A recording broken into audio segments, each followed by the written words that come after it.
Jai Shri, good day, good morning. I welcome you from wherever you are signing up to this live session. Let me know if you can see and hear me clearly.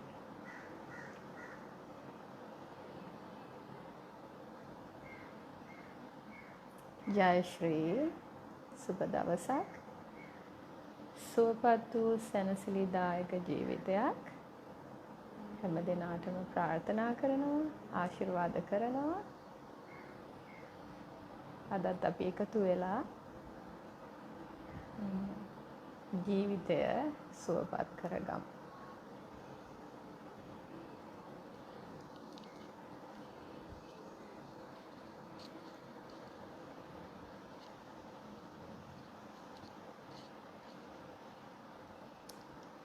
හොඳයි ගාමක ශ්‍රී රංගිකා ගාමිනී බොහොම ස්තුතියි. Thank you for joining.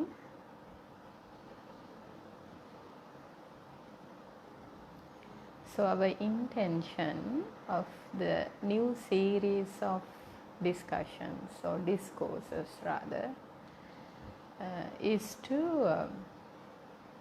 shed some light about the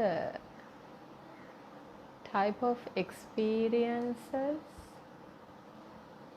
these individuals who are having the identity as a healer, as a spiritual seeker is going through. So whoever joining this live video now or later will be those individuals who perceive the identity as a healer or a spiritual seeker.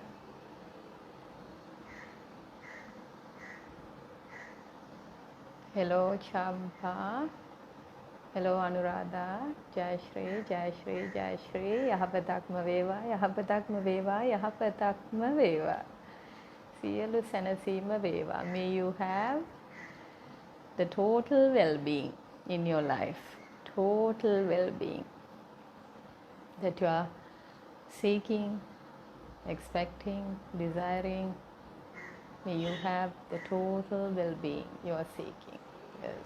Best wishes, love and kindness and blessings to everyone signing up right now. Today is 29th August 2021.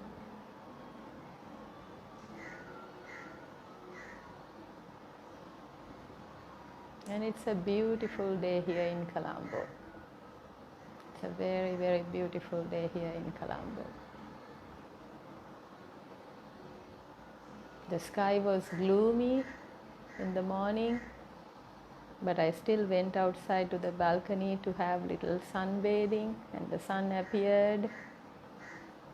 And I could meditate for a while in the sun. And then there was a beautiful, like a little shower, like a flower kind of rain, a flowery, very soothing drizzle kind of thing. And now it's a fairly a bright sunny day. ලස්සන දවසක් අද කොළඹ අපි මෙහි වැහි කාල ගුණයක් තිබුණා. අපි උදේ අවුවට ටිකක් වෙලා ගිහිල්ලා භාවනා කරා. ඊට පස්සේ පුංචි වැස්සකුත් වැස්ස දැන් නම් හොඳට ආලෝකයේ තියෙනවා.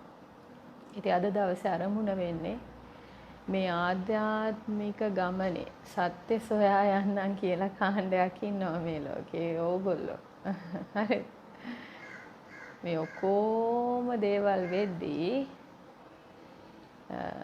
එක්තරා මිනිස්සු කොටසක් ඉන්නවා. ඒගොල්ලෝගේ මොළය සකස් වෙන්නෙම ජීවිතේ හරය කියන්නේ මොකක්ද, මේ මම කියන්නේ කවුද, මේ පැවැත්ම කොහොමද මෙහෙම නිර්මාණය වෙන්නේ, දෙවියෝ ඉන්නවද නැද්ද, පරම සත්‍ය කියන්නේ මොකද්ද?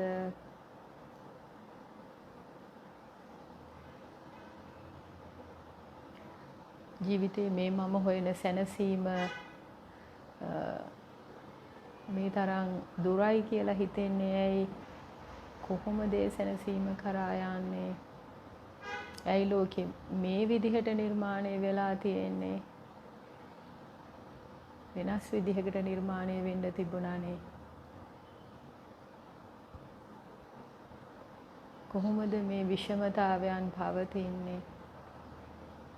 මං කොහොමද මේ විෂමතාවයන්ගෙන් මිදෙන්නේ? මේ විෂමතාවයන් නැහැ කියලා අඟවනවද? එහෙම නැත්නම් ඒවා තියෙන විදිහට බාර ගන්නවද? බය කියන එක ඇති වෙන්නේ ඇයි? දුක කියන එක ඇති වෙන්නේ ඇයි? සැකය ඇති වෙන්නේ ඇයි? අවිශ්වාසය ඇති වෙන්නේ ඇයි? තරහව ඇති වෙන්නේ ඇයි? වෛරය ඇති වෙන්නේ ඇයි? ඊර්ෂ්‍යාව ඇති වෙන්නේ ඇයි?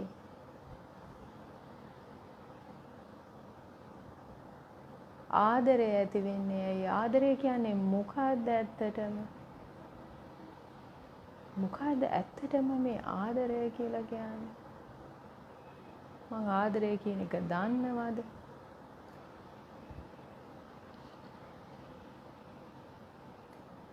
විශ්වාසය කියන්නේ මොකක්ද? සතුට කියන්නේ ඇත්තටම මොකක්ද? යම් අවස්ථාවක මම සතුටෙන් ඉන්නවා කියලා දන්නේ කොහොමද?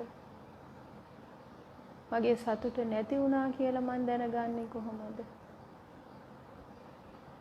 ආයෙත් දිගටම සතුටෙන් ඉන්නේ කොහොමද?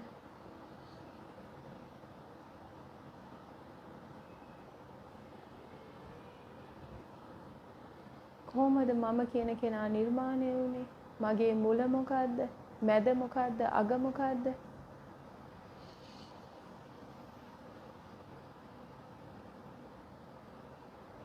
මේ මගේ සිත කියන්නේ මොකද්ද? සිතුවිලි කියන්නේ මොනවද? ඇයි සිතුවිලි ඒ විදිහට පැන නගින්නේ?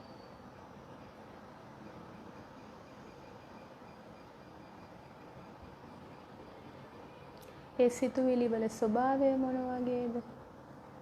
එක දවසකට එක විදිහේ සිතුවිලි ටිකකුත් තව දවසකට තව විදිහේ සිතුවිලි ටිකකුත් තියෙන්නේ.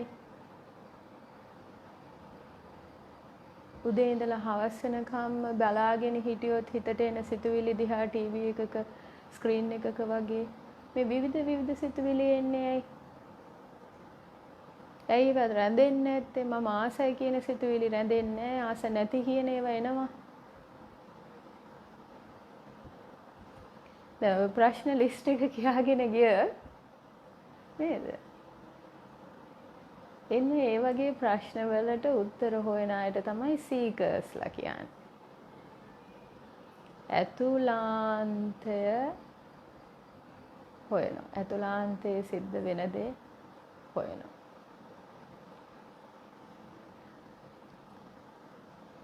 So there is this group of people who are seeking answers to interesting existential questions. Who am I? What am I? Why am I? Where the hell or heaven am I? Why this time-space reality? Why? Why am I here in this world? What exactly is happening in this world? How can I make sense out of it? How does my mind works? Why I experience anger, animosity, fear, sadness, worry, guilt, jealousy. At the same time, I experience love, confidence, peace, joy, ecstasy. What are those emotions? What is love? What is love? Who is God? Is there a God? Why can't I have continuously those positive thoughts, uplifting thoughts? What's the nature of my thoughts? What are they really? Can I touch and feel them, my thoughts? Do they have a structure? Like, let's say I can hold this object of attention, right? I can make this and hold it as my object of attention, and it's soft, it's a little heavy, it's like it's made up of some kind of clay and porcelain. I've heard it's called porcelain, and I can feel if I drop it, it will break. I certainly don't want to hold it for a long time. It's okay. Seems like it has a purpose. But what about my thoughts? Do they have a structure? Do my thoughts feel? Is it heavy? Is it light? Does it feel burning, some thoughts? Where are they coming from? Who is seeing these thoughts? Who is recognizing I have some heavy thoughts, heavy, dense, ugly thoughts? So who is recognizing I have beautiful, nice, innocent, peaceful, very beautiful, like flowery kind of thoughts? Who is recognizing all that? So there are these people who have such questions. Their interest is mostly about those things in life. Existential questions. පැවැත්ම ගැන ප්‍රශ්නවලට උත්තර හොයන අයට අපි සීකර්ස්ලා කියලා කියනවා. Spiritual සීකර්ස්ලා, සත්‍ය ගවේෂකයෝ. ඒ කියන්නේ මොකද්ද? What does it presuppose? When we recognize ourselves, or simply recognized as a group of people called spiritual seekers, what does that presuppose? සත්‍ය ගවේෂණය කරන්නට මනසක්, මොලයක් සකස් වුණු මිනිස්සු කොටාසයක් ඉන්නවා කියලා අපි සඳහන් කරනවා. ඒ අය සඳහානේ මේ දේශනා කියවෙන්නේ. ඒ අයනේ ඕගොල්ලෝ. දැන් මේකෙන් මේ අදහස් කරන්නේ මොකද්ද? මේකෙන් හැඟවෙන්නේ මොකද්ද? කෙලින්ම කියන්නේ නැතුව අස්සෙන් හැඟවෙන්නේ මොකද්ද? බලමු දක්ෂයෙක් ඉන්නවද කියලා මෙතන. ඉංග්‍රීසියෙන් හරි සිංහලෙන් හරි උත්තර දෙන්න. So when we recognize ourselves as seekers or truth seekers, there's something we presuppose about ourselves, or for that matter the whole reality we are living in. අපි මේ ජීවත් වෙන පැවැත්ම තුළ මනුෂ්‍යෙක් විදියට විවිධ දේවල් කරමින් මිනිස්සු ඉන්නවා. උදේ ඉඳලා හවස වෙනකන් කණ්ඩ හොයන මිනිස්සු ඉන්නවා. කන එක ගැන හිතන අය ඉන්නවා. ඇස කන නාසය දිව ශරීරය කියන ඉන්ද්‍රයන් වසන්තරපණය කරමින් ඒ වැඩේ කරන්නටම විතරක් සකස් වුණු මොලේ තියෙන අය ඉන්නවා. ඒ වගේම තව කාණ්ඩයක් ඒ ඔක්කොම හරි ඒ ඔක්කොමත් කරනවා, කනවා බොනවා ජීවත් වෙනවා, හොඳිනුත් ඉන්නවා. හරි පුළුවන් විදිහට ඉන්නවා. මේ ඔක්කොම ASCII මොකද්ද මේවැ හරි කියලා හොයන කාණ්ඩයක් ඉන්නවා කියලා අපි දැන් කියනවා. දැන් මේකෙන් ගම්ම්‍ය වෙන්නේ මොකද්ද? මේකෙන් මේ යම් අදහසක් ඇතුළාන්තයෙන් එනවා, අදහසක් ගම්ම්‍ය වෙනවා. කෙලින්ම කියන්නේ නැහැ. යම් උපකල්පනයක් මත හිඳලා තමයි මේ කතාව අපි මේ කියන්නේ. කොහොමත් හැම වාක්‍යයක්ම ඔයගොල්ලෝ හොඳට තේරුම් ගන්න පුළුවන් නම් ඕනම වාක්‍යයක් කියද්දී ඒ වාක්‍ය ඒ විදිහට නිර්මාණය වෙන්න හේතුවක් තියෙනවා. අස්සේ සැඟවුණු හේතුවක් තියෙන නිසා තමයි අපි මේ කතාව කියන්නේ. It presupposes something. මොකක්ද ඒ presupposition එක? දැන් NLP දන්න කණ්ඩේ තේරෙනවා මේක. NLP ඉගෙන ගත්තා ඉන්නවා නම් දන්නවා මේකට ටක් ගාලා උත්තරේ දෙන්න. Presuppositions. Presuppose. What does this presuppose when we say there are seekers, spiritual seekers, truth seekers?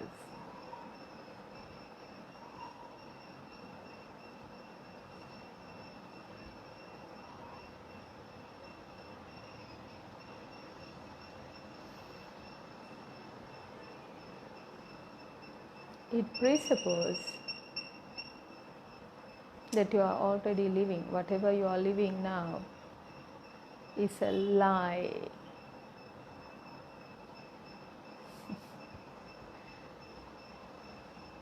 It presupposes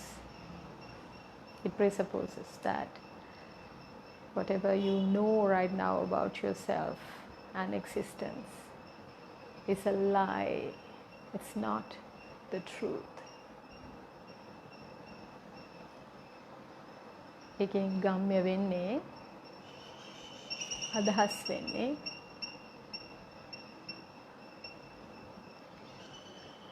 ඔබ නැත්නම් අප මේ පැවැත්ම කියලා හිතාගෙන ඉන්න දේ. එහෙම නැත්නම් මම කියලා හිතාගෙන ඉන්න දේ. මේ ලෝකය මෙහෙමයි කියලා හිතාගෙන ඉන්න දේ. ජීවිතය මෙහෙමයි කියලා හිතාගෙන ඉන්න දේ. දෙවියන් මෙහෙමයි කියලා මොන හරි හිතාගෙන ඉන්න දේ. නැත්නම් මේ සරලව කියනවා නම් මේ පැවැත්ම මෙසේය කියලා අපි යමක් කරගෙන යනවනේ ජීවිතේ ජීවත් වෙනවා කියලා. ඒක බොරුවක්. ඒක බොරුවක් කියලා ඇතුලේ හැඟෙන හින්දා දැනෙන හින්දානේ සත්‍යයක් හොයන්නේ. මං අහන්නේ ඇත්තක් තුල ජීවත් වෙනවා නම් මොකටද සත්‍යයක් හොයන්නේ?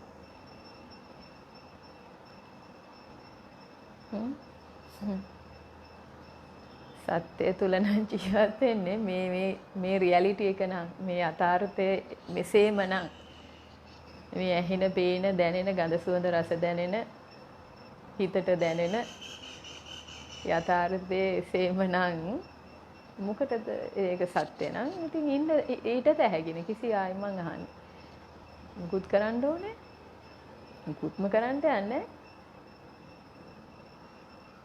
හිතට එහෙම පනින්නවත් හේතුවක් තියෙයිද නෑ කිසිම හේතුවක් නෑ ඔහේ ඉන්නවා අර ගහක් කොලක් මලක් අර මේ ලස්සන මල් තියෙන ගහක් කොලක් මලක් ගලක් වගේ ඔහේ ඉන්න තියෙන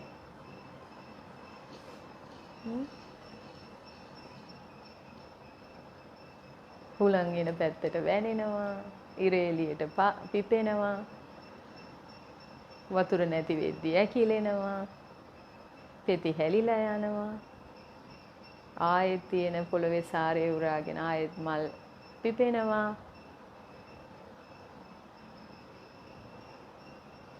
ඒ වගේ ඔහි ඉඳලා තියෙන්නේ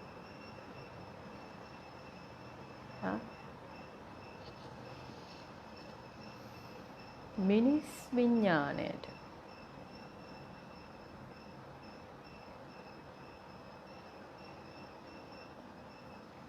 ඔය ගැඹුරුම අවශ්‍යතාවය ඇතුව තමයි මිනිස් විඥාණය සකස් වෙලා තියෙන්නේ. ඒකයි සල්ලි බලය අවශ්‍යතා හැමදේම තිබුණත්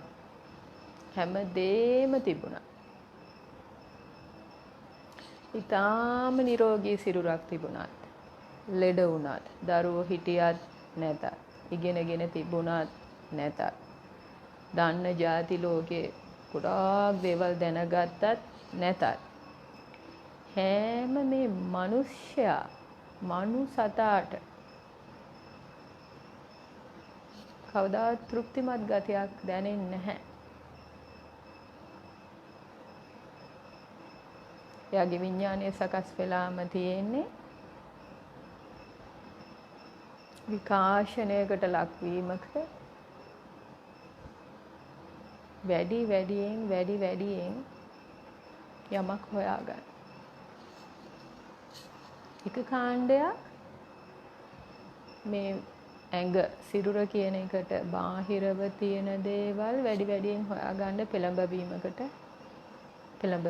ලක් වෙනවා. ඒ අනුව ඒගොල්ලෝ ඒ බාහිරයි කියලා සලකන භෞතික ද්‍රව්‍ය පදාර්ථමය ලෝකය පර්පචුවේට් කරනවා. එහෙම නැත්නම් විකාශනය කරමින්, සකස් කරමින්, වඩා වර්ධනය කරගනිමින් යනවා. තව කාණ්ඩයක් ඒගොල්ලන්ට සකස් වෙනවා. ඒ වැඩේ නතර වෙන. ඒක නතර වෙනවා.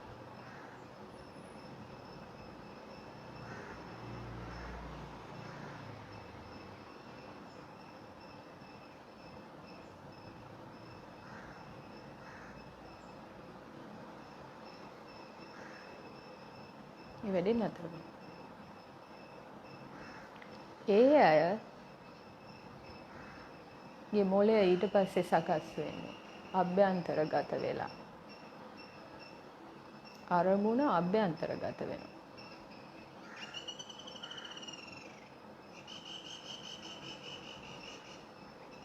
ඒ අය විකාශනය වීමකට ලක් වෙන්නේ තුලාන්තයේ ගමන.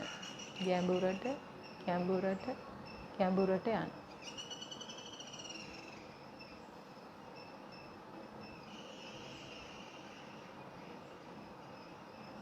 යම් තීරණය වෙච්ච තැනක් තියෙනවා. එවන් වූ මොලයක් විකාශනය වෙලා පරිම තැනකට එන්නට. ඒ දක්වා වීර වඩමින් යන්න පුළුවන්.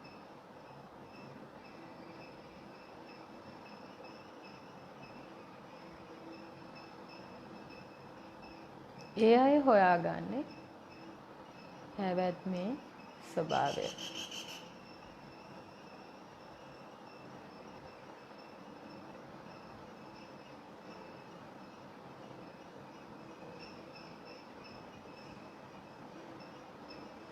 ඊට පස්සේ ඒ අය පැවැත්මේ ස්වභාවය දරනවා. පැවැත්මේ විවිධ ස්වභාවයන් දරනවා. ඒ කියන්නේ ඒ බවට පත් වෙනවා.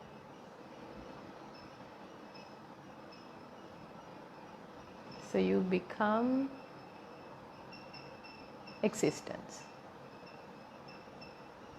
You are no longer struggling or part of Mother Nature. You become Mother Nature. You play fully. You become an equal partner.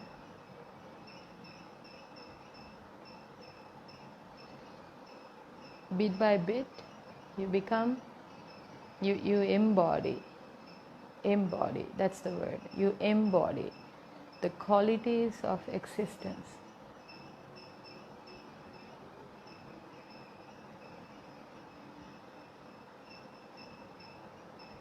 You'll be less and less interested in the survival matters, because you are nature, you are existence.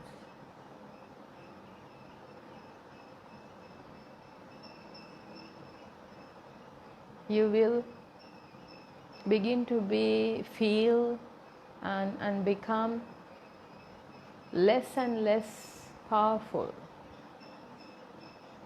Less and less powerful in the so-called material world,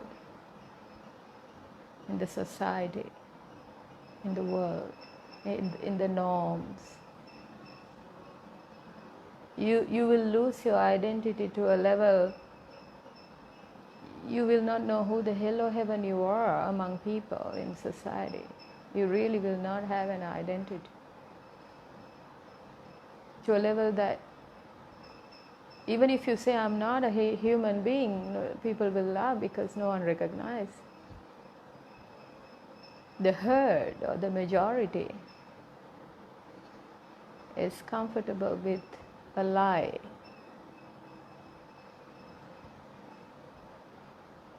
And you're tired of living a lie.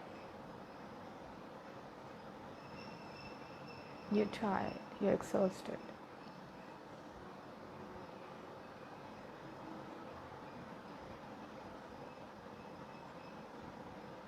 So you will begin to definitely feel isolated, separated, cornered, rejected, criticized, humiliated, laughed at.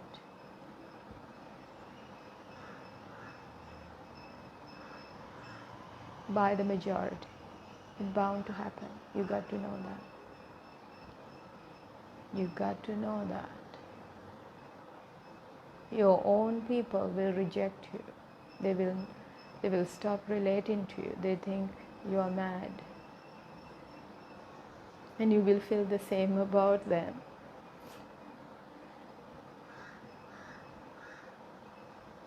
But by and by, bit by bit, you will begin to feel confident, strong, and powerful. Powerful beyond measures.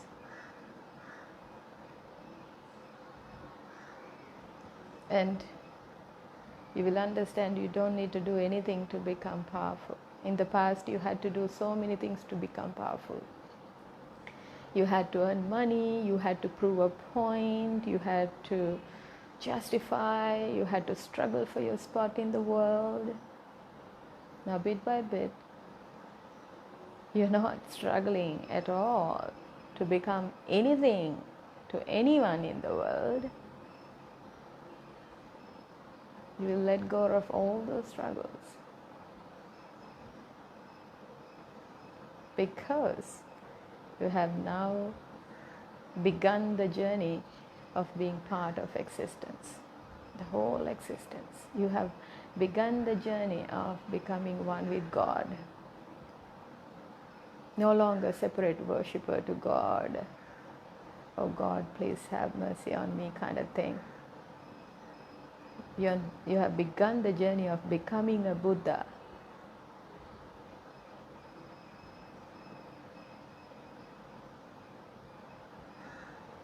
So more and more you feel like less and less you feel powerless in the material world.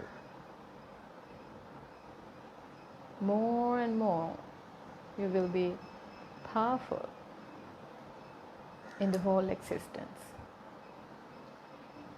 Nothing bothers you. Like, nothing. That's the journey of a spiritual seeker. That's the kind of journey of a spiritual seeker. And I really don't believe spiritual seekers have long droopy faces like this. Right? මම විශ්වාස කරන්නේ නැහැ. මම විශ්වාස කරන්නේ සත්‍ය ගවේෂකයෝ එහෙම මහා දුක්බර දිග කිසිම හැඟීමක් නැති මුහුණක් තියනවා කියලා. ඒ හින්දා එහෙම මුහුණවල තියෙනවා නම් ඒව අයින් කරගන්න. සත්‍ය ගවේෂකයෝ the spiritual seekersලා මේ පැවැත්ම ගැන තේරුම් ගන්න තරමටම සිනා මුසු මුහුණෙන් තමයි ඉන්නේ. Laughing Buddhas. How many of you have seen those statues called Laughing Buddha?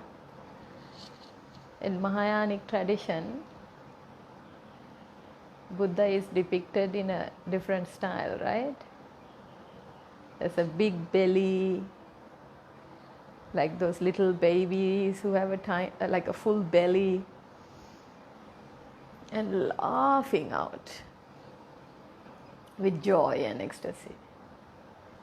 Because it is ridiculous to take life seriously, to take oneself seriously, right? So I really don't believe in long droopy faces. If you are a spiritual seeker, you ideally, in my perspective, should be like blossoming flowers, like birds and little children. Very, very playful, very, very easygoing, very light-hearted, brutally honest, ridiculously playful. ඒ හින්දා සත්‍ය සොයන්නන් බොහොම සැහැල්ලු හදවත් තියෙන අය. පුංචි දරුවෝ වගේ. හරි සෙල්ලමටත් ආසයි. විවේකයෙන් ඉන්න ආසයි. නිදහස්ව ඉන්න ආසයි. hina වෙලා ඉන්නේ. බරපතල පෙනුමක් මූණේ එන්නේ නැහැ බොහෝ වෙලාවට. ඉතින් ගහකොළ මල්, තාරකා, කුරුල්ලෝ ඒ වගේ හරි නිදහසේ ඉන්නේ. ඒ ක්වොලිටි එක වැඩි වෙන්න ඕනේ කියලා කියන්නේ. මේ සත්‍ය සොයාගෙන යන ගමන අමාරු දෙයක්. ඒක කරන්න කාට හරි සකස් වෙනවා කියන්නේ ඒගොල්ලෝ උඩුගම් බලා යන අය. ඉතින් උඩුගම් බලා පීනන්න අමාරුද? ලේසිද? අමාරුයිනේ. උඩුගම් බලා යන්න අමාරුයි. හැබැයි එහෙම කරන්න සකස් වෙච්ච පිරිසක් එනවා. ඒ අය මූලික වශයෙන් කොන් වෙනවා. ප්‍රතික්ෂේප වෙනවා. එයාට අපහාස වෙනවා. ලැජ්ජ වෙන්න වෙනවා. මූලික වශයෙන් පවුල තුලම ඒගොල්ලන්ව තේරුම් ගන්න බැරි වීම නිසා. මොකද බහුතරය සමාජය කියන්නේ හරක් රැළ වගේ කොහෙද යන්නේ කියලා දන්නේ නැතුව හැබැයි ඒ ඔක්කොම කරන දේ කරන එක හරි පහසුයි. ඒ පහසු දේ කරමින් යනවා. නමුත් ඔය ASCII එකෙක් දෙන්නෙක් ඉන්නවා ඒක විහිළුවක්, ඒක පිස්සුවක්. ඒ විදිහට ගියොත් රැළ වගේ කොහරි ගිහිල්ලා කොහෙද යන්නේ කියලා දන්නේ නැහැ. ඒක හරිම අන්කම්ෆර්ටබල් වෙන මිනිස්සු කොටසක් ඉන්නවා. ඒගොල්ලෝ තමයි සත්‍ය ගවේෂකයෝ. කොයිතරම් සල්ලි, මිල මුදල්, හොඳම සෞඛ්‍ය ඔක්කොම තිබුණා. ලෝකයේ සම්මතයට හැමදේම කරගෙන ගියත් ඇතුළාන්තයේ අනිත් පැත්තට තමයි ඇදීම වෙන්නේ. යම් වෙලාවක යම් වෙලාවක් එනවා. ඒ වෙලාවට මේ අය ඒ ෆ්ලිපින් පොයින්ට් එකක් එනවා, ටිපින් පොයින්ට් එකක්, ටර්නින් පොයින්ට් එකක් එනවා. හැරවුම් ලක්ෂයක්. ඒ වෙලාවට ඒයින් පස්සේ කවදාවත් අර කෙනාට අර හර්ඩ් එක නැත්තම් මොකද්ද කණ්ඩායම ඔක්කොම යන්නේ එකම දිශාවකට හරක් ටික යන්නේ නේද?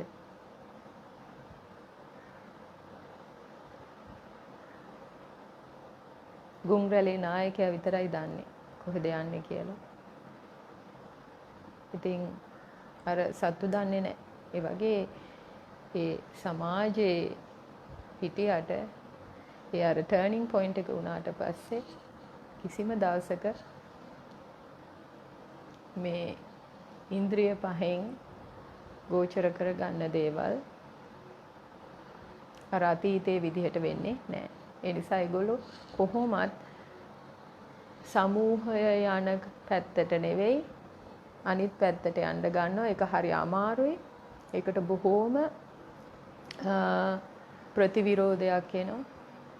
මොකද හැමෝම කරන දේ නෙවෙයි කරන්නේ වෙනස්. ඒක අපහසුයි. ඒක ඒ අයට අපහසුයි. ඇයි අපහසු? ඒ අය තුලත් ඉන්නේ සත්‍ය සොයන එක. තාම අවදි වෙලා නැහැ. හැබැයි එයාට අපහසුයි. ඒ නිසා තමන්ගේ විදිහට නොවන නිසා එයා අපහාස කරනවා, චෝදනා කරනවා. ඉතින් හැමෝටම අතීතේ වුණානේ. හැම ගුරුවරයෙකුටමත් ඕක වුණා. හැම සත්‍ය ගවේෂකයෙකුටම ඕක යම් විදිහකින් හරි අත්දකින්න වෙනවා ජීවිතේ. It is part of your story. ඒක තේරුම් අරගෙන ජීවත් වෙන්න. ඒක වෙනවාමයි. මම මේ ටික කාලයකට කලින් යම් දේශනාවක් අපේ රටේ ප්‍රසිද්ධ ස්වාමින් වහන්සේ නමක් කියන අනන්‍යතාවයේ තියෙන කෙනෙක් කරන දේශනාවක් හරි කෙටි කොටසක් මට අහන්න ලැබුණා අහඹු ලෙස. ඒ තමයි කොහේ හරි කාට හරි බනිනවා නම් අපහාස කරනවා නම් මොනවා හරි සත්‍ය සොයාගත්තා කියලා මොනවා හරි සඳහනක් කරා කියලා යාට අපහාස කරනවා චෝදන මිනිස්සු පරිබ්‍රව කරනවා කියලා ආරංචි වෙනවා නම් යන්නේ කෙනාව හොයාගෙන කියලා එයාගේ ශිෂ්‍යයන්ට කියනවා. ඒ කියන්නේ සත්‍ය පහළ වෙලා කියලා. සමාජේ කවුරු හරි කොහෙට හරි ඒ විදිහට වෙනවා නම් ඒ කියන්නේ එතෙන්ට යන්න කියලා කියනවා. එයා කියන්නේ යන්න. ඒ කියන්නේ සත්‍ය පහළ වෙලා. ජීවත් වෙන කාලේ ගිහිල්ලා අහගන්න කියලා කියනවා.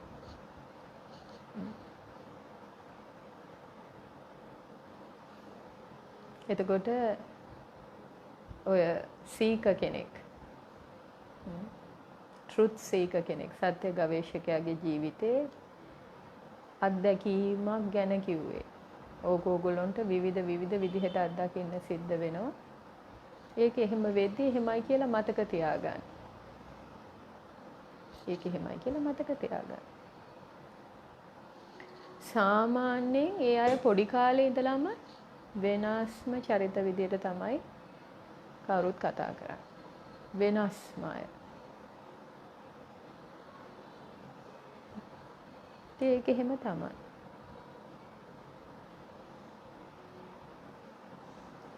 ඊළඟට මම මේකේ දැන් මේ ස්පිරිචුවල් සීකර්ස්ලා කියලා විතරක් නෙවෙයිනේ මම කිව්වේ අද මාතෘකාව මේ කීපයක්ම මම කතා කරන්න බලාපොරොත්තු වෙනවා ඉදිරි සතිවලත් හීලර්ස්ලා කියලා කාණ්ඩයක් ඉන්නවා.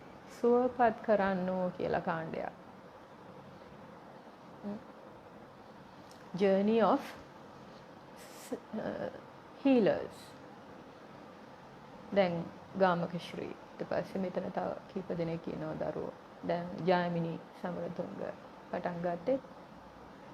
එයා සීක කෙනෙක්. පුංචි වයසේ ඉඳලම සත්‍ය හොයපු කෙනෙක්. ඒ වගේම අවුරුදු 20 වගේ වයසේ ඉඳලා 20 නෙමෙයි ඇත්තටම unofficially ජයමිනි අනිත් ලෝකේ මිනිස්සුන්ට ට්‍රේන් කරන්න සුවපත් කරන්න හිත හදන වැඩේ පටන් ගත්තේ අවුරුදු 15 වෙදී. O level ඉවර වෙලා මම ඉතින් මේ මගේ අම්මා ටීචර් කෙනෙක්. තාත්තත් ඒ ප්‍රදේශේ බොහොම පිළිගත් කෙනෙක්. කියන්නේ පිළිගත් කෙනෙක් කියන්නේ ඉතින් පරම්පරාව දන්නා දුන්නා අය. ඉතින් මම කරන්නේ තාත්තා ඉගෙනගෙන තිබුණේ මීගමුවේ හරිශ්චන්ද්‍රයේ අම්මට ඉතින් ටීචර් කෙනෙක් නිසා සම්බන්ධතා තියෙනවා. මම ඒ අය හරහා අර ඉස්කෝලවල ප්‍රින්සිපල්ස්ලට කතා කරනවා. දැන් O level ඉවර වෙලා භාවනා කරන එකමයි කරන්නේ මම. ඒගොල්ලෝ ගෙදරින් යනකන් ඉඳලා මම කරන්නේ පැය ගණන් භාවනා කරනවා. ඉතින් මගේ ජීවිතේ සතුටින්ම හිටපු කාලේ කවුරු හරි ඇහුවොත් ඔය කාලේ තමයි. ඉතින්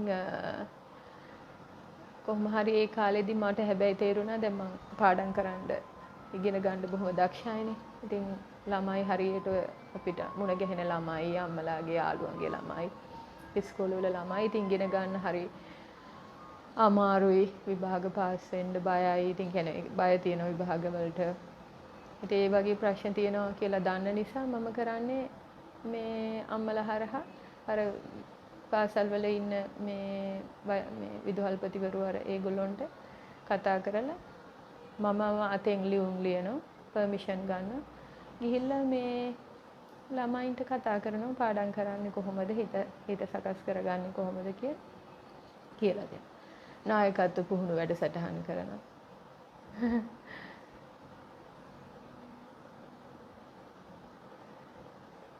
mental stretching exercises ඉදී.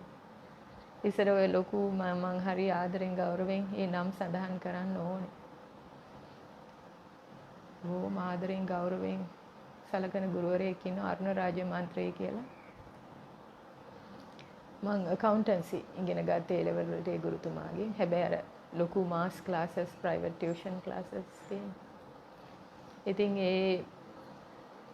ඒ ක්ලාස් එකක මං දැන් A level ඉවර වෙලා මේ ළමයි ඉන්නවා එකවර මං හිතන්නේ අනේ මන්ද ලොකු ළමයි ගානක් ඉන්න 1000ක්වත් විතර ඇති ඒ පන්තිවල. ගිහිල්ලා මේ සර් මට වෙලාවක් දෙනවා. මං ඉතින් තමන්ගේ මනස සකස් කරන්න පුළුවන් විදිහකින් විවිධ දේවල් කියලා ඒ සර් මිනිත්තු 10ක් 15ක් දෙනවා. මම ඉතින් කතා කරලා එනවා. ඉතින් ඒගොල්ලෝ මේ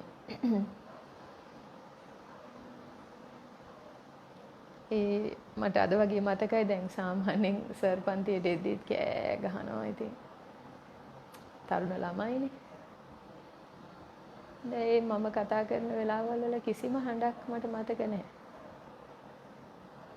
ඉතින් අවුරුදු 15 වගේ වයසේ ඉඳලා තමයි හීල වැඩේ කරේ. අනිත් අයව සුවපත් කරන වැඩේ රාජකාරී.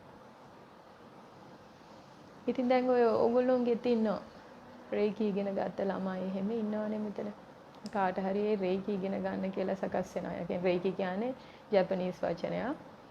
Universal Life Force Energy. එහෙම නැත්නම් විශ්වයේ ජීව ශක්තිය පාවිච්චි කරලා අපි සුවපත් කිරීම කරනවා.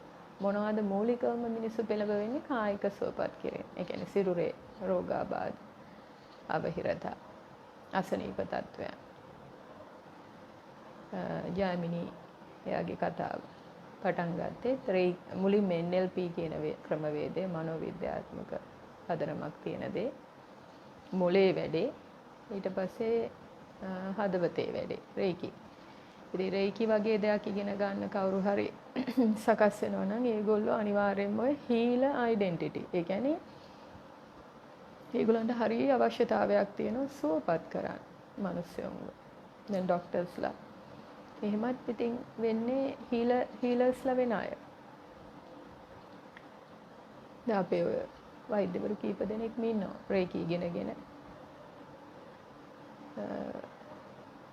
ඇමරිකාවේ වගේ රටවල් වල නම් බටහිර සම්පූර්ණ සුදුසුකම්ලත් වෛද්‍යවරු මම මේ ළඟකදී ලස්සන පොතක් කිය හිටියා Miracle of Life කියලා.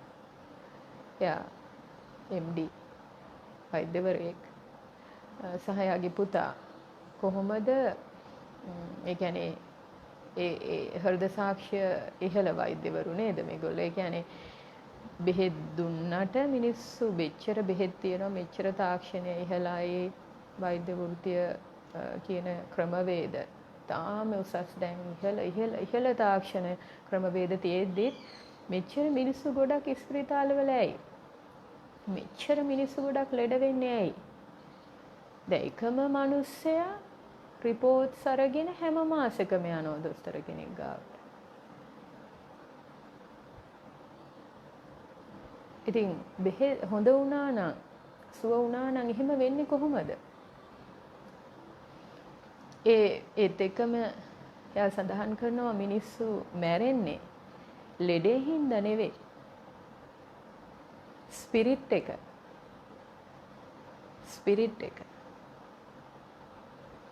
There's no spirit. ස්පිරිට් එක නැතුව ගිහිල්ලා. ජීවත් වෙන්න තියෙන ඒ කැමැත්ත, විශ්වාසය, ශක්තිය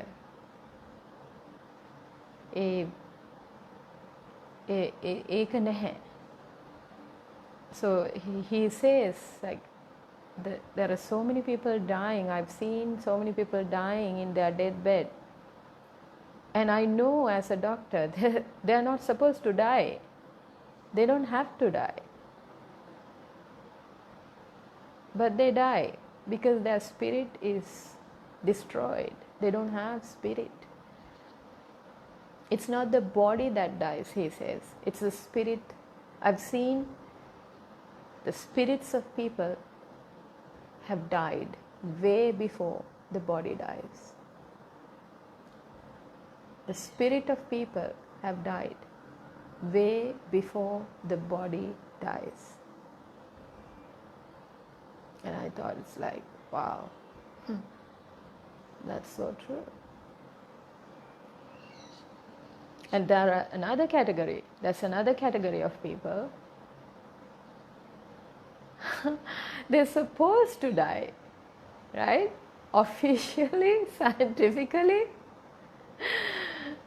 biologically, the kind of sickness and the status of the person, the heart, liver, kidneys, lungs, they're supposed to die, right? Like the doctors have given up, but the person is not giving up. He's a fighter. He has such a spirit. And in fact, in the seemingly in the deathbed, right? It's almost deathbed according to the doctors. But this person's spirit is bringing hope to all the doctors and nurses, and these people they're not ready to die. Their spirit is intact. So those are the reports, those are the cases where doctors report as miraculous healings. It's miracle. It's a miracle that this person survived. ඒ කියන්නේ මේ පොතේ මේ වෛද්‍යවරයෙක් එයාගේ පුතත් එක්ක ලස්සන ජීවිත අත්දැකීම් ටික ලියනවා. ඉතින් මේ තරම් වෛද්‍ය විද්‍යාව තාක්ෂණය දියුණු වෙලා තියෙද්දි මෙච්චර ලෙඩ තියෙන්නේ කොහොමද මිනිස්සුන්ට? රිපෝට් එකක් ගානේ යනවා තාමත් ලෙඩේ. මිනිස්සු ලෙඩ වෙන්නේ සිරුරෙන් නෙමෙයි, ඒගොල්ලෝ මනසෙන් ලෙඩ වෙලා අන්තිමේදී ආත්මය. ඒගොල්ලෝගේ ආත්මය තමයි මැරිලා තියෙන්නේ. මනුස්සයාව රැක ගන්න පුළුවන් මේ සිරුර බැලුවොත් මැෂින් එකක් විදිහට ඒගොල්ලන්ගේ පැරාමීටර්ස් වල හැටියට මේ සිරුර බේර ගන්න පුළුවන්. මේ සිරුර පවත්වාගෙන යන්න තිබුණා. නමුත් මනුස්සයා මැරෙන්න කලින් යාගේ විශ්වාසය, ආදරය, අපි කියන්නේ ස්පිරිට් එක, ඒ කියන්නේ ආත්මය මිය ගිහින් ඉවරයි. තවත් මිනිස්සු කණ්ඩායමක් ඉන්නවා අහඹු ලෙස වෛද්‍යවරු ප්‍රතිහාර වුණා කියලා සඳහන් කරනවා. ඒ තමයි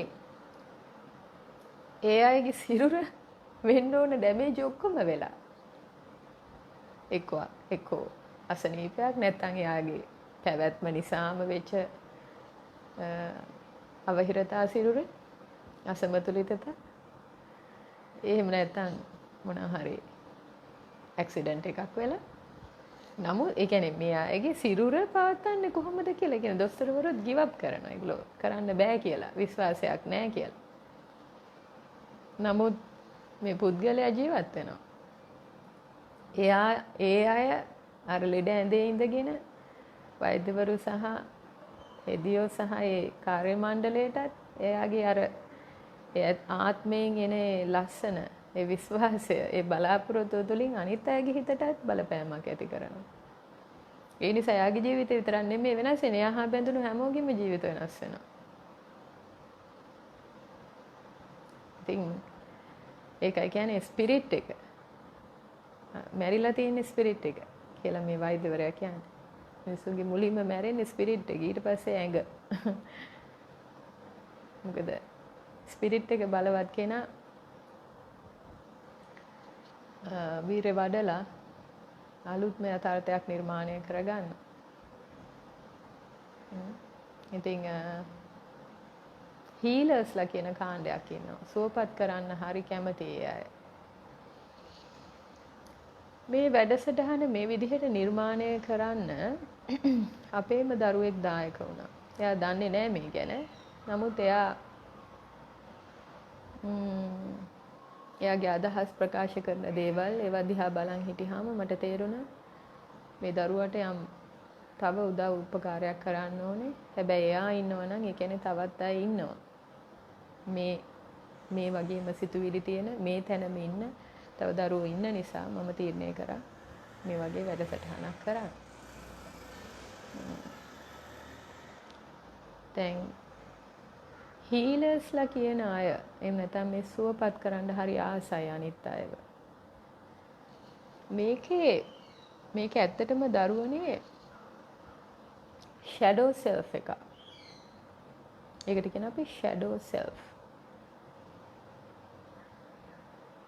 පර්සනා එක, පර්සනැලිටි එකක්. ඒ කියන්නේ දැන් පෙර සංසාරගතවත් පුරුද්ද තිබුණේ ලෙඩ රෝග, කැඩුණු බිඳුණු දේ දකින්න ලෝකේ දුක, ලෙඩ රෝග, අඩුවක්, කැඩුණු බිඳුණු දේ දකින්න එයාගේ මනස පුරුදු වෙලා. ඒ නිසාම මේ අයට පෙළඹවීමක් තියෙනවා ඒ කැඩුණු දේ හදන්න. නැත්නම් රෝගය නිරෝගී කරන්න. දුක නැති කරන්න.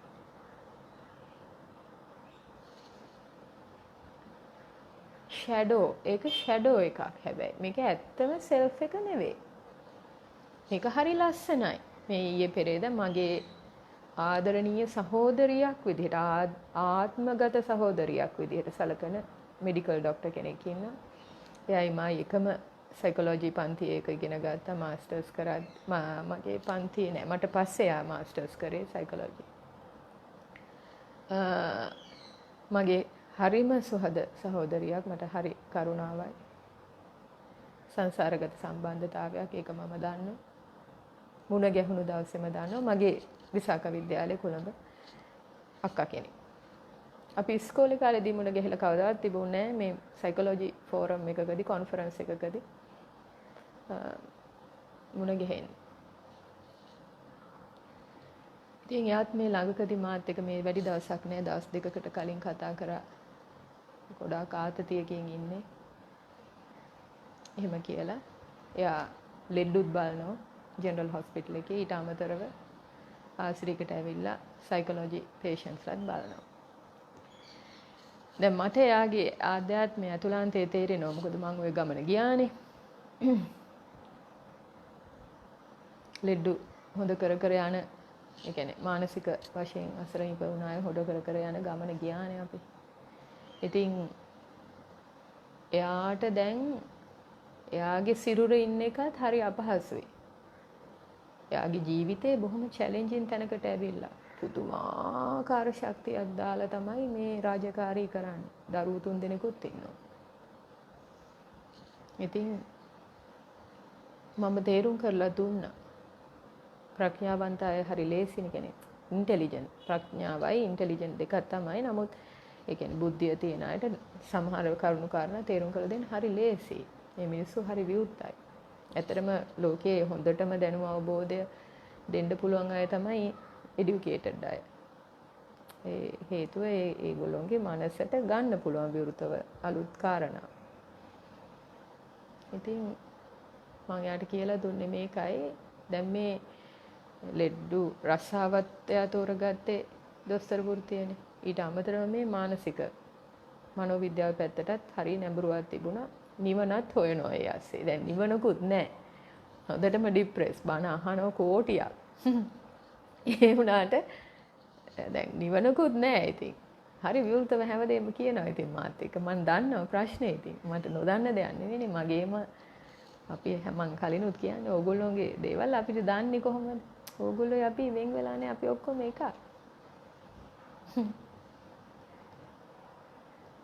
ඉතින් මම යාට තේරුම් කරලා දුන්නේ යා ඉන්න ෆේස් එක වෙනස් වෙන්න ඕනේ කියලා. දැන් හීලර්ස්ලා හැමෝමත් ওই ෆේස් එකේ යනවා. ඒක තමයි අර හීල කියන අනන්‍යතාවයේ ඇත්තම ඇත්තක් විදිහට ඒගොල්ලෝ පිළිගන්න ගන්නවා. මොකද ඒක හරි ගෞරවණීයයි කියලා ගතියක් එනවනේ. හීල කෙනෙක් ඩොක්ටර් කෙනෙක් හරි සුපීරියර් ගතියක් එනවනේ. ඒක පෙන්වන්නේ නැහැ. බාහිරින් පෙන්වන්නේ නැහැ මේ අය.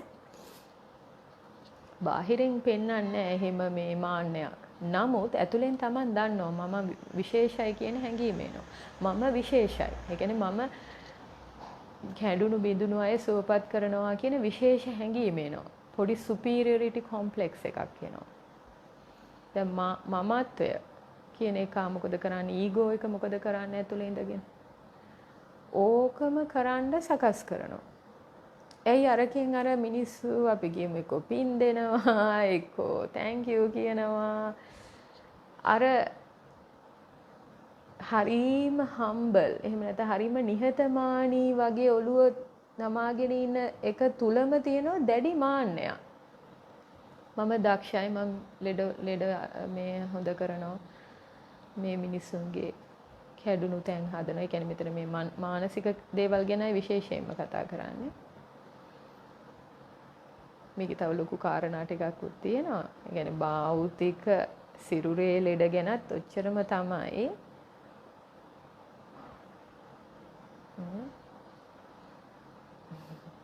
ඉතින් ඒක වෙනම දවසක කතා කරමු. කොහොම හරි දැන් කාලයක් යද්දි වෙන්නේ මේ අනන්‍යතාවය තුළ මිනිස්සු ඇංක වෙනවා. මේ හීල කියන අනන්‍යතාවය තුළ ඇංක වුණාම දන්නේම නැතුව ඇතුලේ ලොකු මාන්නයක් හදාගෙන ඉවරයි. එතකොට මේ ඊගෝ එක, මමත්වය, මමයා, අර බොරු මමයා කලින් කතා කරලත් අපි තියෙන්නේ අපේ දේශනාවල. බොරු අනන්‍යතාවයේ පර්සනැලිටි එකක් හදාගත්ත කෙනෙක් ඉන්නවනේ. ලෝකේ වැඩ කරලා ඒවෙන් හැදුණු අනන්‍යතාවයේ පර්සනැලිටි එක තමයි. එයා කරන්නේ දිගටම අර ඊගොයිස්ටික් ෆීඩ් එක එන හින්දා. ඒ කියන්නේ කැඩුණු බිඳුණු හිත් හද ඒ මොන හරි ඒ කරන වැඩේ නිසා, සුවපත් කරන වැඩෙන් Tamanට එන සැටිස්ෆැක්ෂන් එක නිසා ඕකම කරනවා. හැබැයි ඇත්තටම මේ අයට සැටිස්ෆැක්ෂන් එකක් නැහැ. අන්න එහෙම තැනකට තමයි අර වෛද්‍යවරිය ડોක්ටර් පත් වෙලා තිබුණේ. ඒ වගේ දේවල් කන්ෆෙස් කරන්න පුළුවන්. පාපොච්චාරණය කරන්න පුළුවන් අපි වගේ අයත් එක්ක විතරයි. මොකද අපි ජජ් කරන්නේ අපිට විරුද්ධව ඒ වගේ හදවතේ තියෙන දේ කියන්න පුළුවන් නිසා කියනවා. ඒකෙන් සැටිස්ෆැක්ෂන් එකක් නැහැ, සතුටක් නැහැ, මහා ආහ්ලාදයක් නැහැ. නිවීමකුත් නැහැ. ඇත්තම කියනවනේ. ඒ වෙලාවේදී එන තෘප්තියක්. හැබැයි ඒ කැඩිච්ච ඒවාම හදාගෙන යන්න සකස් වෙනවා. එයා මට කිව්වේ මේ ඒ පේෂන්ස්ලා යාට දැනෙන්නේ යාගේ සාරය ඇබ්සෝබ් කරනවා වගේ. කියන්නේ මට දැන් මගේ ජීවිතේ කරගෙන යන්න තරම්වත් ශක්තියක් නැහැ. මේ අය මගේ මතම යැපෙනවා මට දැනෙනවා. දැන් එයා ඇවිල්ලා ඉන්නවා අර ෆ්ලිපින් පොයින්ට් එකකට. මෙච්චර කාලයක් හරි මේ මාන්නයකින් ගියා ඔය ගැන.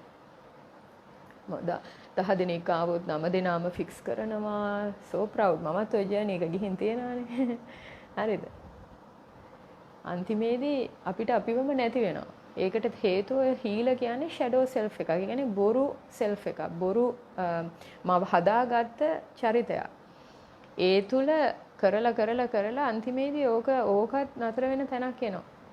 ඒක එක්සෝස්ට් වෙන තැනක් එනවා. එයාගේ ජීවිතේ හැම කෙනාම එයාහා බැඳෙන සම්බන්ධ වෙන කොටිම සමහර අයගේ විවාහ සහකරු පවා සහකරු සහකාරිය සමහරලාට දරුවෝ ඔක්කොම කවුද?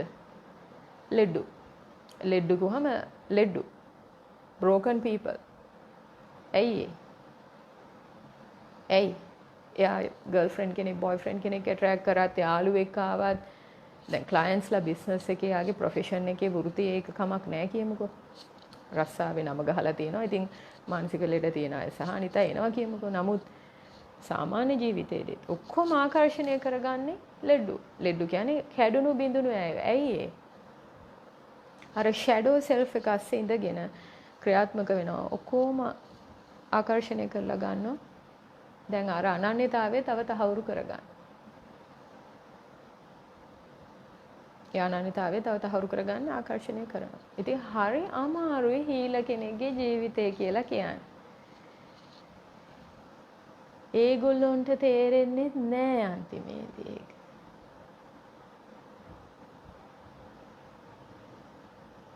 ඒගොල්ලෝ දැන් අපි දන්න අපේ ලංකාවෙම බොහෝම සුප්‍රසිද්ධ මම කියන්නේ මේ වෛද්‍යවරු කියන අය. කී දෙනෙක් නේද? විවිධ අසනීප හැදිලා මිය ගොස් තියනවාද අපිට ඕනම වෙලාවකදී ඒගොල්ලන්ව ලෝකේ අපිට අවශ්‍යමයි. ඇයි අර ඒගොල්ලොන්ට ඒගොල්ලොන් අතර මේ මගදී අතහැරිලා කොහේ හරි. ඒගොල්ලොන්ව බලා ගන්න අමතක වෙලා. දැන් මේ පහුගිය කාලේ මගේ මාහා සම්බන්ධ වෙන හැම වෛද්‍යවරයෙකුට මම කියන්නේ ඔය අයන්ව ඉහළම ප්‍රයොරිටි එක දාලා බලා ගන්න. කන්න බොන්න දෙන්නේ හොඳට නිදා ගන්න, වතුර බොන්න. මම ඒත් කියන්නේ දැන් දොස්තරලව බලා ගන්න මම කියලා. ඇයි දැන් මේ මිනිස්සුන් ඉන්න ඕනේ හොඳම සමබරතාවයේ ඉන්න ඕනේ හරියට දැන් රස්සාව කරන්න.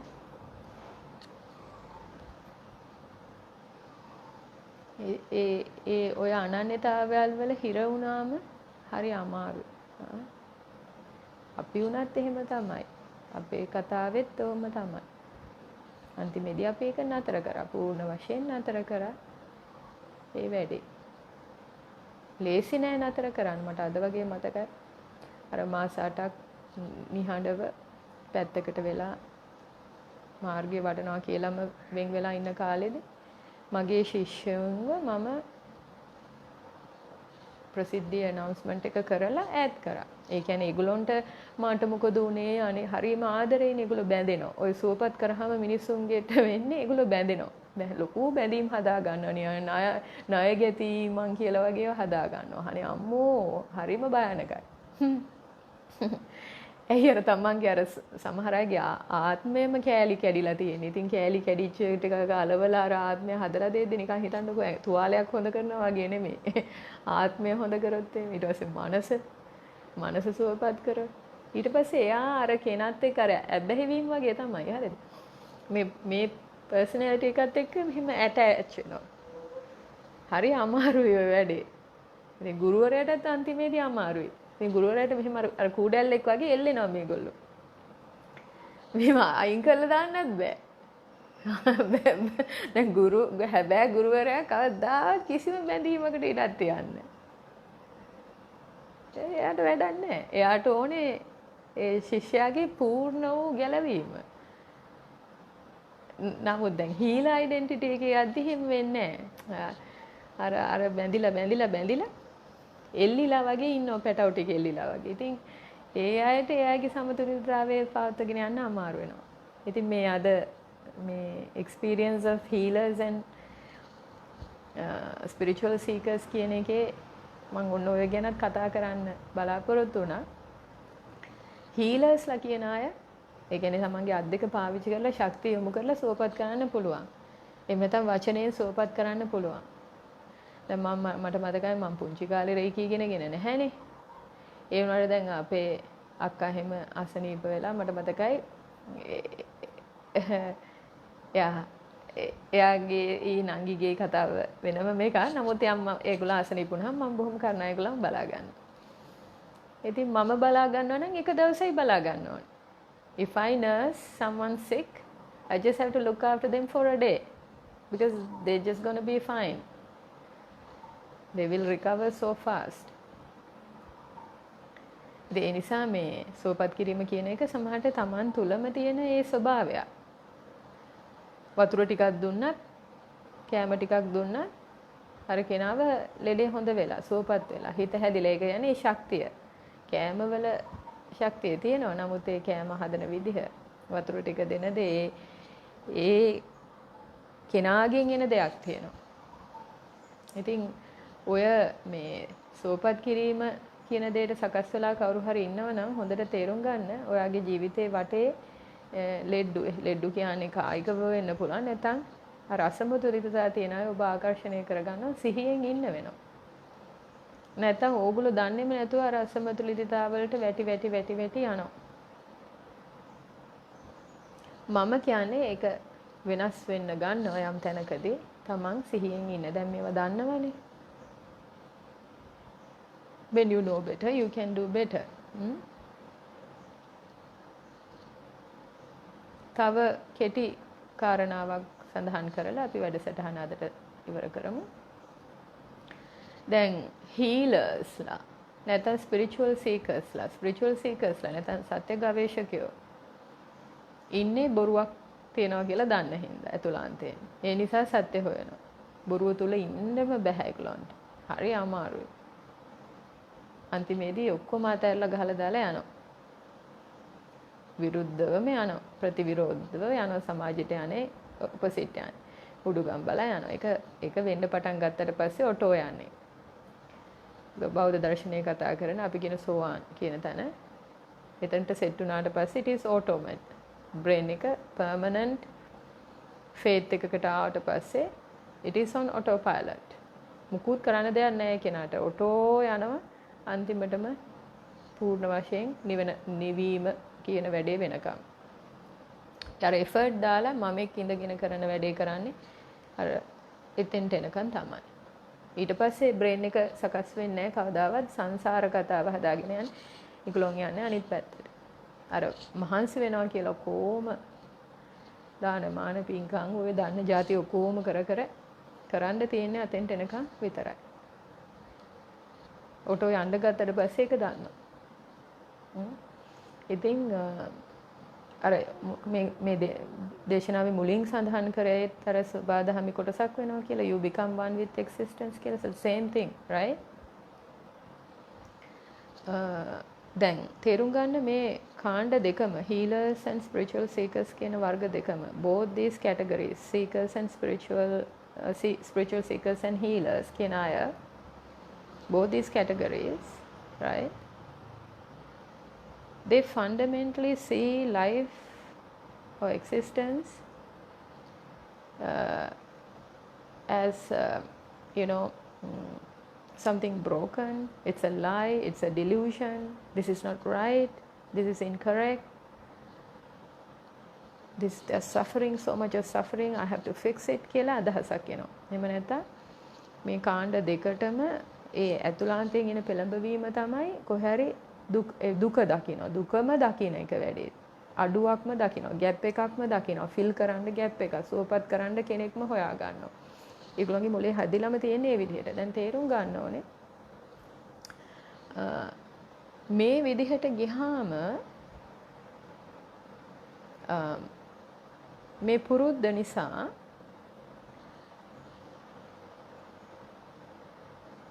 යම් අවස්ථාවක එනවා මේ අයගේ motivation එක. එහෙම නැත්නම් අභිප්‍රේරණය.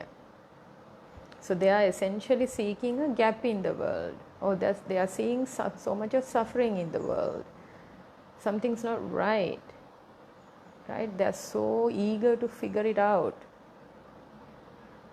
Because of this, their motivation to do something, will become little different. මේ අයගේ සාමාන්‍ය ලෝකයේ පැවැත්මේදී නැත්නම් ජීවිතය කියන දෙයේදී යම් දෙයක් කිරීම සඳහා එන අභිප්‍රේරණය කියන දේ හරි වෙනස් දෙයක් බවට පත් වෙනවා. උද්‍යෝගය අභිප්‍රේරණය. ඒ තමයි අපි අභිප්‍රේරණය කියන එක නැත්නම් මොටිවේෂන් කියන එක විවිධ විදිහට විග්‍රහ කරනවා. එක විග්‍රහයක් තියෙනවා. ඒ තමයි towards and away from motivation. ඒ කියන්නේ මිනිස්සුන්ට යම් අවස්ථාවක යම් ධනාත්මක වූ අරමුණක් කරා අභිප්‍රේරණය ඇති කරගන්න පුළුවන්. එහෙම නැත්නම් මිනිස්සුන්ට අභිප්‍රේරණය නැත්නම් උද්‍යෝගයේ උනන්දු ඇති කරගන්න පුළුවන් වෙන වැරැද්දක් නැත්නම් දුකක් ප්‍රශ්නයක් මග හැරගන්න.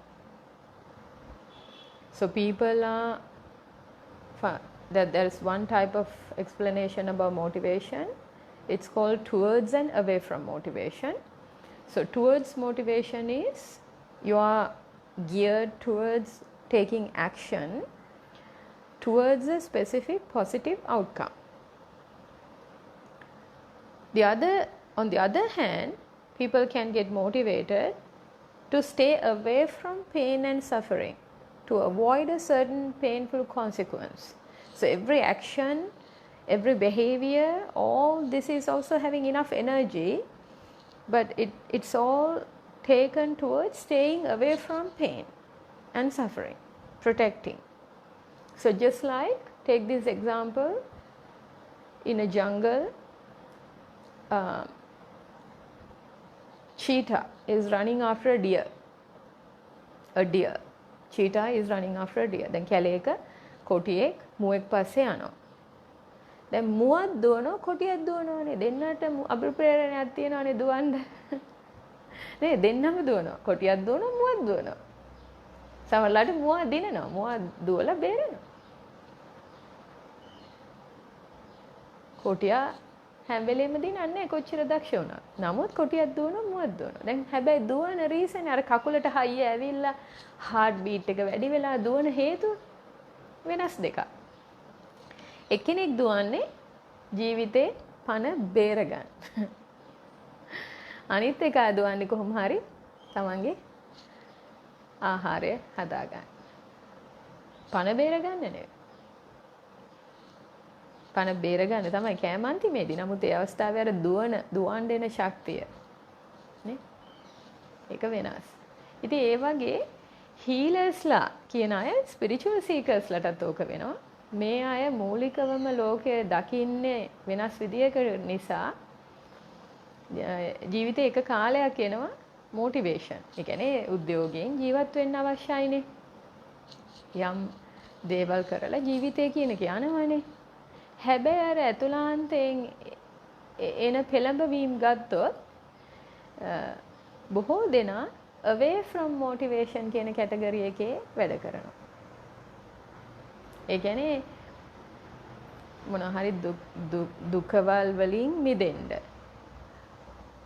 ප්‍රශ්නම පේනවා ඒවා විසඳ ගන්න. අඩුපාඩු තියෙනවා ඒවා ෆිල් කරගන්න. හරි ඒ අයට තේරෙන්නේ නැහැ මේක එක ෆේස් එකක්. ඒක ඇත්තටම හරි හොයාගන්න අමාරුයි. දැන් මේවා ඔයගොල්ලෝ අද දන්න නිසා ඉදිරි දවසකදී හරි වර්තමානයේදී හරි ඔයගොල්ලන්ට මේවා ප්‍රයෝජනවත් වෙනවා ජීවිතේට. Tamanටවත් තේරෙන්නේ නැහැ Taman මෙහෙම ජීවත් වෙනවා කියලා. මේ අරමුණක් නැහැ.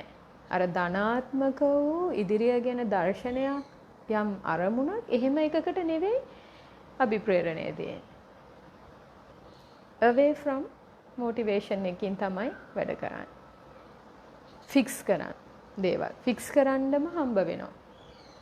එහෙම phase එකක් තියෙනවා කියලා මතක තියාගන්න. So you need to understand in your journey as a healer, in your, not the journey actually, identity as a healer or a spiritual seeker, you might find yourself quite often getting into a phase in your life that you are not necessarily motivated towards a positive, beautiful vision or an outcome. You don't even have such thoughts in your head. You don't have inspiration, so to say.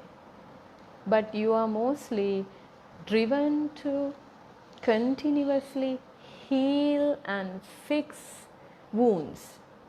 Be mindful of that. ඒක ගැන කල්පනාකාරීව ඉන්න. දැන් තමන්ගේ ජීවිතේ ස්වාමියා බිරිඳ දරුවෝන්ගේ ගැන වුණත් අපිට වැඩ කරන්න පුළුවන් ක්‍රම දෙකක් තියෙනවා.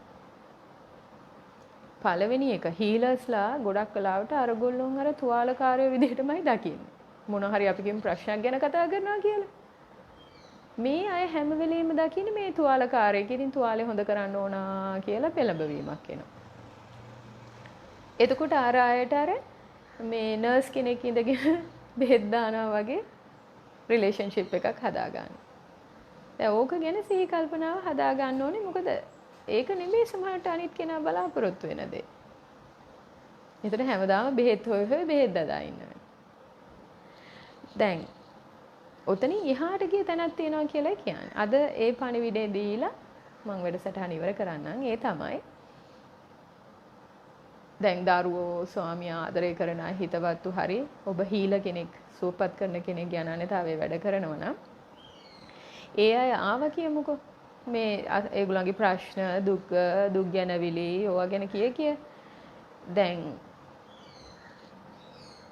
ඒව ලෙඩේ හොඳ කරන ක්‍රමවේදයට අමතරව ඒ අයව අලුත් දැක්මක් කරා යොමු කරන්නට ඔබට පුළුවන් නම් අන්න ඒක තමයි සුදුසු දේ කියලා මම මේ කියන්නේ. මොකද එකම ජීව ශක්තිය යනවා තුවාල හොඳ කර ගියොත් හැමදාම තුවාල හැදෙනවා. energy flows where attention goes කියන්නේ ඕකනේ. ශක්තිය ගලාගෙන යනවා අවධානය යොමු කරන තැනට. දැන් වර්තමාන ලෝකෙ වෙන්නේ ඔය දේ තමයි.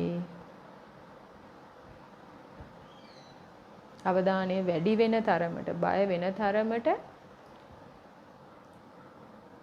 ඒකට ශක්තිය වැඩි වැඩියෙන් යනවා. එතකොට එපා දෙයමයි වෙන්නේ.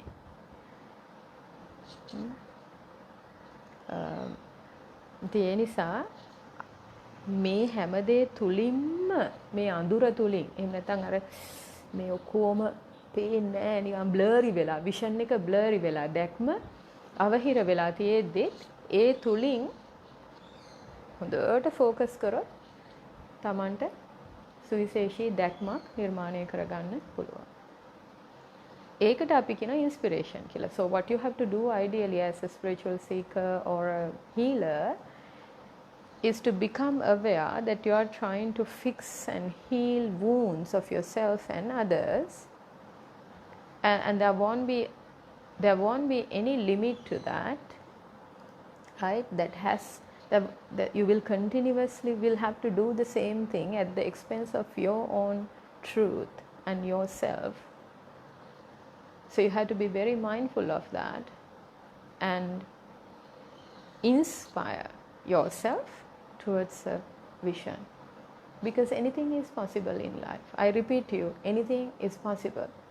Sickness is possible, healing is possible. All are possibilities.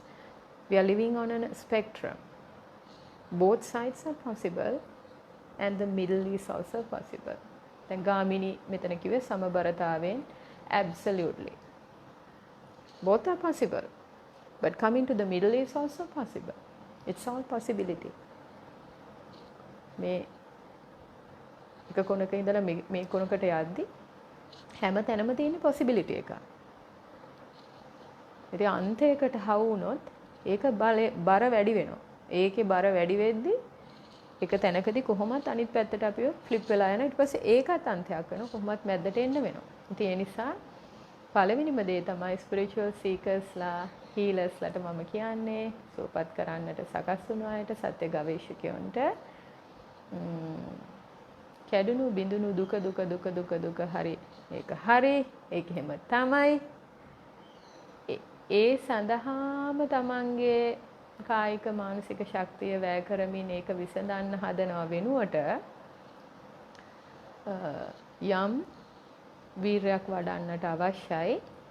මොකද්ද මේ තුලින් මට යොමු විය හැකි ධනාත්මක යහපත් වූ ජීවිත අරමුණ කියලා. So my message to all the healers, those who are having that identity as a healer or spiritual seeker, is to figure out what's your vision for life. What do you want to see in this world before you die and when you die? What is that philosophy you want to stand for, stand by, and live by as you live your life? Not only just stand for a philosophy, but what is the philosophy you want to live in as you live in your moment of death? What is that? What's that vision? Be clear about it. ඒ දැක්ම ගැන පැහැදිලි අවබෝධයක් ඇති කරගන්නවා කියලා ජීවිත දැක්මක් තියෙනවා. විෂන් එකක් තියෙනවා අපි හැමෝටම. There's a great divine plan for everyone. You have to realize it. And then you have to draw it by yourself. Vision is දැක්ම අඳින දෙයක්. අඳිනවා. අපි නිර්මාණය කරන්න ඕනේ. ඒකට ශක්තිය යොමු වෙද්දී වටේම තියෙන ඇනවල් වලට මිටියෙන් ගහන මිටියක් බවට පත් වෙන්නේ නැහැ. පින්සල් තුඩක් බවට පත් වෙනවා. ඒක හොඳයි. තමාටම අනන්‍ය වූ තමාගේම ජීවිත දර්ශනයක් අවබෝධ කරගන්නට ඒ තුල ජීවත් වෙන්නටත් මරණ මොහොතේදී පූර්ණ වශයෙන් එම ජීවන දර්ශනය Taman විසින්ම සකස් කරගත් දේ බව දැනගෙන පූර්ණ වශයෙන් මිය දෙන්නටත් ඔබට පුළුවන් වෙනවා. You cannot live ever your life in someone else's philosophy about life. You cannot. Not a single human being can live their life in someone else's philosophy. Someday they have to figure it out by themselves.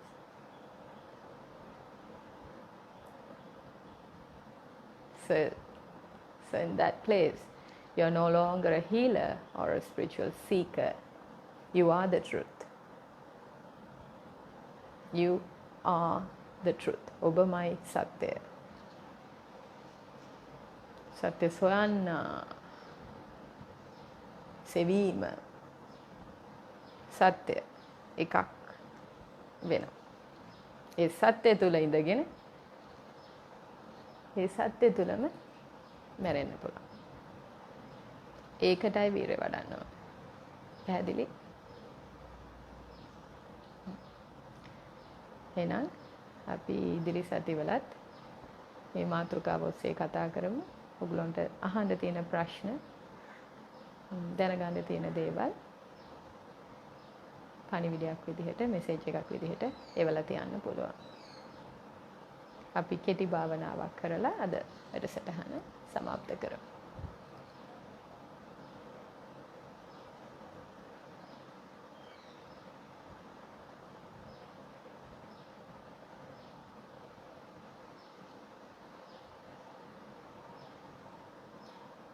දීර්ඝ හුස්ම ගන්න.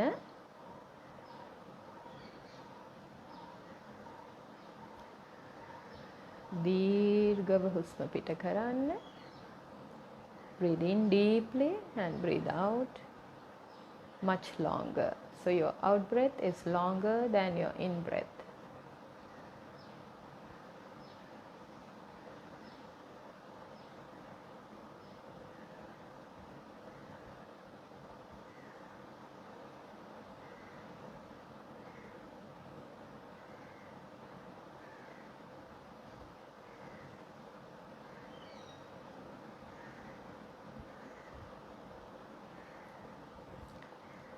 අවධානය යොමු කරන්න ඔබගේ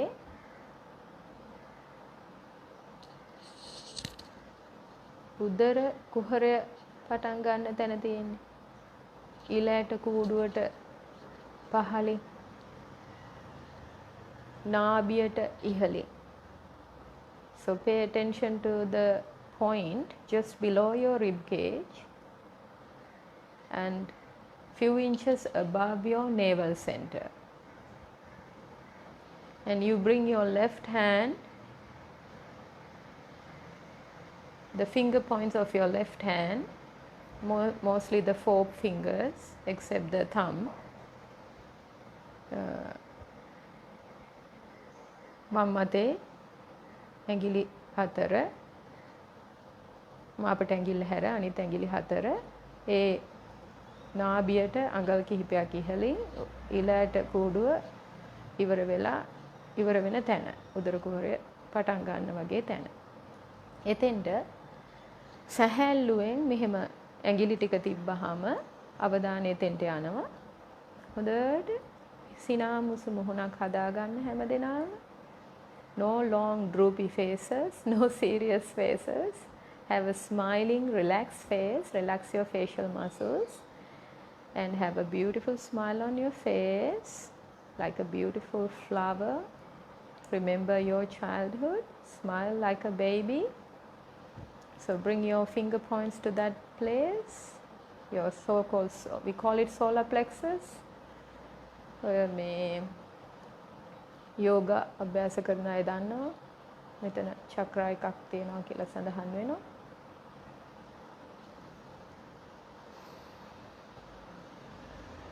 දන්න විදිහට මණිපුර නේද?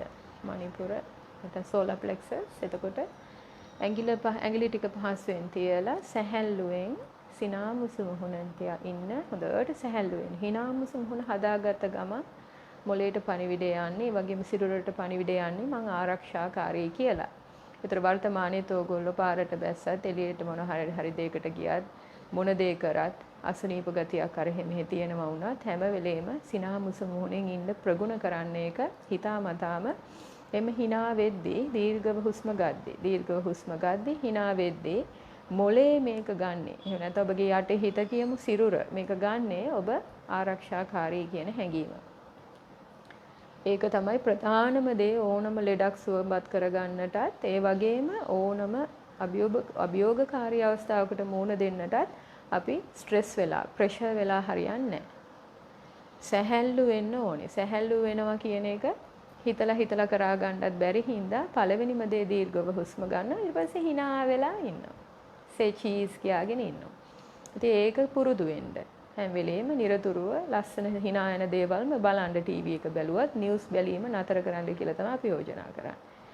මේ කාලේ විශේෂයෙන් බලන්න මේපා ජීවත් වෙන්න කණ්ඩ බොණ්ඩ දේවල් ටික තියෙනවා නම් ප්‍රායෝගිකව ජීවිතය කරගෙන යන්න තියෙනවා නම් මෙලොවම නිවුස් එකක් බලන්න නැතුව ඉන්න. ඒක තාම ඔබගේ සෞඛ්‍යයට හිත කරයි ලෝකෙටත් හිත කරයි. හොඳට හිනාමුසු මුහුණෙන් ඉඳගෙන අර ඇඟිලි ටික තියලා හොඳට දීර්ඝව හුස්ම ගන්න මේ ඒ උදර කුහරයේ තැනට. එහෙම හුස්ම ගද්දී අරමුණක් තියන්න.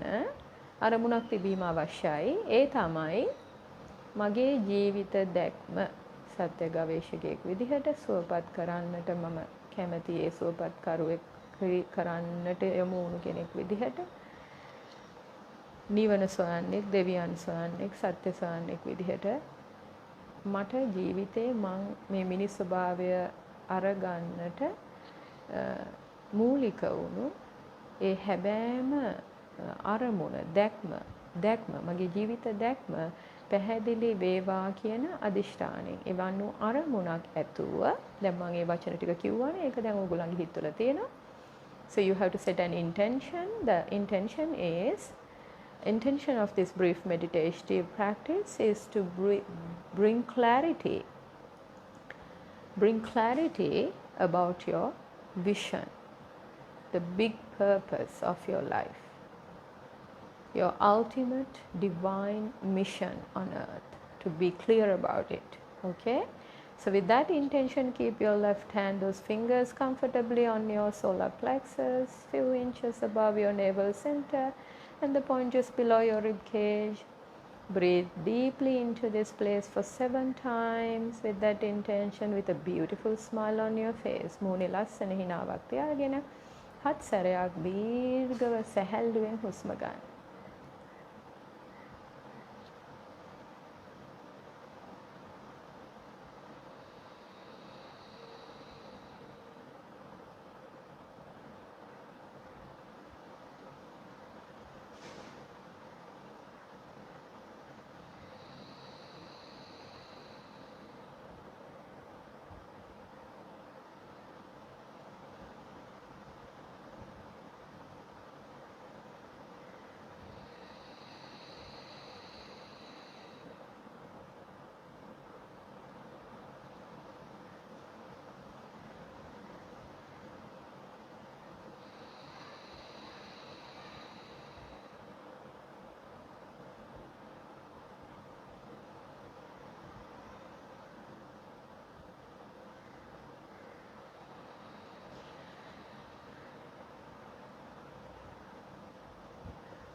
Now relax your hands when you are done.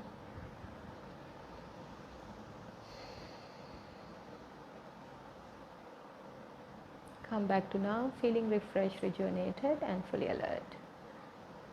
අභ්‍යාසය කරාට පස්සේ ඇස් දෙක ඇරලා සැහැල්ලුවෙන් අභ්‍යාසයෙන් ඉවත් වෙන්න.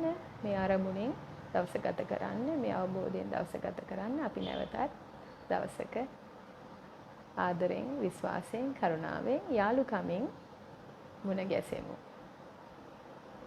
හැම දිනාටම සියලු යහපත සැනසීම වේවා. ජය ශ්‍රී.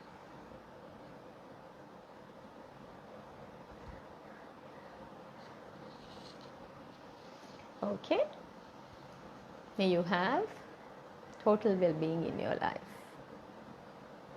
I wish you, I bless you, thank you, and I love you.